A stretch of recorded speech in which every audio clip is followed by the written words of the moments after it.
Hi, welcome back to D&D taste and talks. ഇന്ന് നമ്മൾ bread വെച്ച് എങ്ങനെ അടിപൊളി സമൂസ തയ്യാറാക്കാമെന്നാണ് പരിചയപ്പെടുന്നത്. നമ്മുടെ കയ്യിൽ സമൂസ ഷീറ്റ് ഒന്നുമില്ലെങ്കിൽ ടെൻഷൻ അടിക്കേണ്ട, ബ്രെഡ് വെച്ച് നമുക്ക് സമൂസ ഉണ്ടാക്കിയെടുക്കാം. അപ്പോൾ നമുക്ക് നോക്കാം ഇതെങ്ങനെയാണ് തയ്യാറാക്കുന്നതെന്ന്.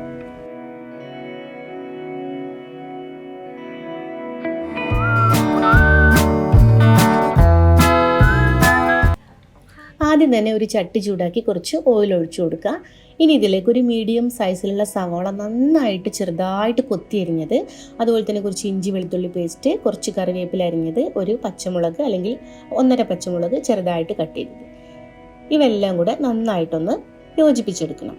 ഇതൊന്ന് വഴന്നു വരുന്ന സമയത്ത് നമുക്കിതിലേക്ക് ആവശ്യമായിട്ടുള്ള മസാലപ്പൊടികൾ ചേർത്ത് കൊടുക്കാം. ഞാനിവിടെ കുറച്ച് മഞ്ഞൾപ്പൊടി, കുരുമുളക് പൊടി, ഗരം മസാലപ്പൊടി, കുറച്ച് ചെറിയ ജീരകം പൊടിച്ചത് എന്നിവയാണ് എടുത്തിട്ടുള്ളത്. ഇതെല്ലാം 1/4 ടീസ്പൂണോ അല്ലെങ്കിൽ 1/2 ടീസ്പൂണോ വെച്ച് ഇതിലേക്ക് അങ്ങ് ചേർത്ത് കൊടുക്കാം. ഇനി ഇതെല്ലാം കൂടെ നന്നായിട്ടൊന്ന് ഇളക്കി യോജിപ്പിച്ച് കൊടുക്കുക. ഇതൊന്ന് നന്നായിട്ട് യോജിച്ച് വഴന്നു വരുന്ന സമയത്ത് ഉപ്പും കുരുമുളകും ഇട്ട് വേവിച്ചെടുത്ത ചിക്കനാണിത്. ഇത് നന്നായിട്ട് ചെറിയ രീതിയിൽ ഞാനൊന്ന് ക്രഷ് ചെയ്തെടുത്തിട്ടുണ്ട്. അപ്പോൾ ഇതും കൂടെ ഇതിലേക്ക് അങ്ങ് ചേർത്ത് കൊടുത്തിട്ട് നന്നായിട്ട് മിക്സ് ചെയ്ത് കൊടുക്കുക. ഇനി അവസാനമായിട്ട് നമ്മൾ ഇതിലോട്ട് കുറച്ച് മല്ലിയില അരിഞ്ഞതും കൂടെ ചേർത്ത് കൊടുത്തിട്ട് എല്ലാം കൂടെ ഒന്ന് യോജിപ്പിച്ചെടുക്കുക. അപ്പോൾ നമ്മുടെ ഫില്ലിങ്ങിനുള്ള മസാല ഇവിടെ തയ്യാറായിട്ടുണ്ട്.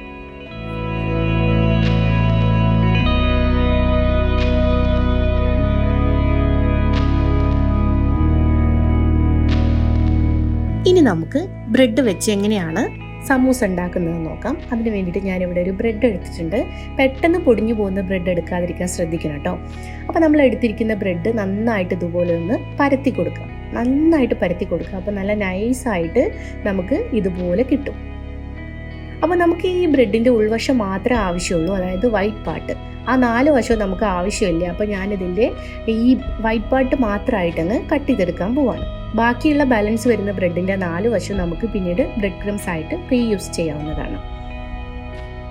അപ്പോൾ നമ്മൾ ഇതിങ്ങനെ കട്ട് ചെയ്തെടുത്തിട്ടുണ്ട്. വേണമെന്നുണ്ടെങ്കിൽ നിങ്ങൾക്ക് ഒന്നുകൂടെ ഒന്ന് പരത്തി കൊടുക്കാം കേട്ടോ. അപ്പോൾ ഒന്നുകൂടെ നൈസായിട്ട് വരും. ഇനി ഞാനിതിനെ 2 പാർട്ടായിട്ട് കട്ട് ചെയ്യാൻ പോവാണ്. ഇതുപോലെ അങ്ങ് ക്രോസ് കട്ട് ചെയ്ത് കൊടുക്കുക. അപ്പോൾ 2 പാർട്ടായിട്ട് നമുക്ക് കിട്ടും. ഒരു ബ്രെഡ് കൊണ്ട് 2 സമൂസ ഉണ്ടാക്കിയെടുക്കാം. ഇനി ഇതിൽ ഒരു പാർട്ട് എടുത്തിട്ട് ഞാൻ കാണിച്ചു തരാം അതെങ്ങനെയാണ് ചെയ്യുന്നതെന്ന്. ഇതുപോലെ കോണായിട്ട് ഇങ്ങ് പിടിക്കാം. 2 വശത്തു നിന്നും ഇതുപോലെ ഇങ്ങ് പിടിച്ചാൽ നമുക്കൊരു കോൺ ഷേപ്പിൽ കിട്ടും.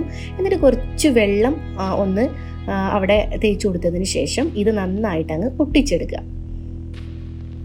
നിങ്ങൾ വീഡിയോയിൽ കാണുന്ന പോലെ ചെയ്താൽ മതി. വളരെ സിമ്പിളാണ്. പറയുമ്പോൾ ചിലപ്പോൾ നിങ്ങൾക്ക് കുറച്ച് ബുദ്ധിമുട്ടായിട്ട് തോന്നുന്നതായിരിക്കാം, പക്ഷേ ചെയ്ത് നോക്കുമ്പോൾ വളരെ ഈസി ആയിട്ട് നമുക്ക് ചെയ്തെടുക്കാൻ പറ്റും.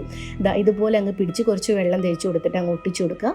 പുറത്തുനിന്നും ഉൾവശത്തുനിന്നും നന്നായിട്ടൊന്ന് നമ്മുടെ ഫിംഗർ യൂസ് ചെയ്തിട്ടൊന്ന് പ്രസ് ചെയ്ത് കൊടുത്താൽ മതി. ചെറുതായിട്ട് ബ്രെഡ് ആയതുകൊണ്ട് തന്നെ വളരെ ഈസി ആയിട്ട് നമുക്ക് ഒട്ടിച്ചെടുക്കാനായിട്ട് പറ്റും. ഇപ്പോൾ നമുക്കൊരു കോൺ ഷേപ്പിൽ ഇതിനെ കിട്ടിയിട്ടുണ്ട്. ഇനി നമ്മൾ നേരത്തെ ഉണ്ടാക്കി വെച്ചിട്ടുള്ള ആ ഫില്ലിങ്സ് ഇതിനകത്തേക്ക് ഇട്ട് കൊടുക്കുകയാണ്. കുറച്ച് ഇട്ട് കൊടുത്താൽ മതി, അല്ലെങ്കിൽ പൊട്ടിപ്പോവും. എന്നിട്ടൊന്ന് നമ്മുടെ ഫിംഗർ വെച്ചിട്ട് ഉള്ളിലോട്ടൊന്ന് പ്രസ് ചെയ്ത് കൊടുക്കുക. ആ ഒരു ഫില്ലിങ്ങിനെ അകത്തേക്കൊന്ന് പുഷ് ചെയ്ത് കൊടുത്തിട്ട് നമ്മൾ ഈ ഓപ്പൺ ആയിട്ടിരിക്കുന്ന ഭാഗം വീണ്ടും ഒന്ന് ഒട്ടിച്ചു കൊടുക്കുകയാണ്. നിങ്ങൾക്ക് വെള്ളം വേണമെങ്കിൽ യൂസ് ചെയ്യുക, അതല്ല ബ്രെഡ് തന്നെ ഒട്ടുന്നുണ്ടെങ്കിൽ അങ്ങനെയാണെങ്കിലും മതി. എന്നിട്ട് 4 വശം ഒന്ന് ശ്രദ്ധിച്ച് നോക്കുക. എവിടെയെങ്കിലും ഓപ്പൺ ആയിട്ടിരിക്കുന്നുണ്ടോ അവിടേക്ക് ഒന്ന് പ്രസ് ചെയ്ത് ഒട്ടിച്ചു കൊടുക്കുക.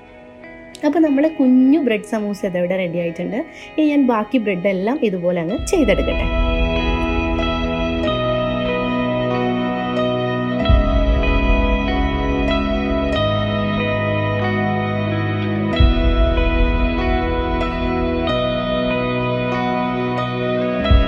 അപ്പോൾ എല്ലാ സമൂസയും ഞാനിവിടെ റെഡിയാക്കി എടുത്തിട്ടുണ്ട്. ഇനി നമുക്ക് ഇത് തിളച്ച എണ്ണയിലോട്ട് ഇട്ടിട്ട് ഫ്രൈ ചെയ്തെടുക്കാം.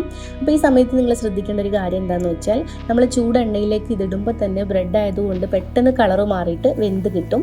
അപ്പോൾ എണ്ണ ചൂടായതിനു ശേഷം തീ നല്ല ലോ ഫ്ലെയിമിലോട്ട് അങ്ങ് മാറ്റുക. ഹൈ ഫ്ലെയിമിലിട്ടിട്ട് കുക്ക് ചെയ്തെടുക്കരുത്. അപ്പോൾ ഇത്രയേ ഉള്ളൂ. നിങ്ങൾക്ക് സമൂസ കഴിക്കണമെന്ന് ആഗ്രഹമുണ്ട്, എന്നാൽ സമൂസ ഷീറ്റൊന്നും ഇല്ലാതിരിക്കുന്ന സമയമാണെന്നുണ്ടെങ്കിൽ ബ്രെഡ് ഉണ്ടായാൽ മതി. നമുക്കിതുപോലെ കുഞ്ഞു കുഞ്ഞു സമൂസകൾ പെട്ടെന്ന് തന്നെ തയ്യാറാക്കിയെടുക്കാൻ പറ്റും. അപ്പോൾ എല്ലാവരും ഒന്ന് ട്രൈ ചെയ്ത് നോക്കുക. ഇഷ്ടമായിട്ടുണ്ടെങ്കിൽ കമൻറ്റ് ചെയ്യുക, അഭിപ്രായങ്ങളെല്ലാം അറിയിക്കുക. നമ്മുടെ ചാനൽ നിങ്ങൾ ഇതുവരെ സബ്സ്ക്രൈബ് ചെയ്തിട്ടില്ല എന്നുണ്ടെങ്കിൽ ഒന്ന് സബ്സ്ക്രൈബ് ചെയ്യുക, സപ്പോർട്ട് ചെയ്യുക. അപ്പോൾ മറ്റൊരു പുതിയ എപ്പിസോഡിൽ കാണാം. അതുവരേക്കും എല്ലാവർക്കും നന്ദി, നമസ്കാരം. It's me Shabana.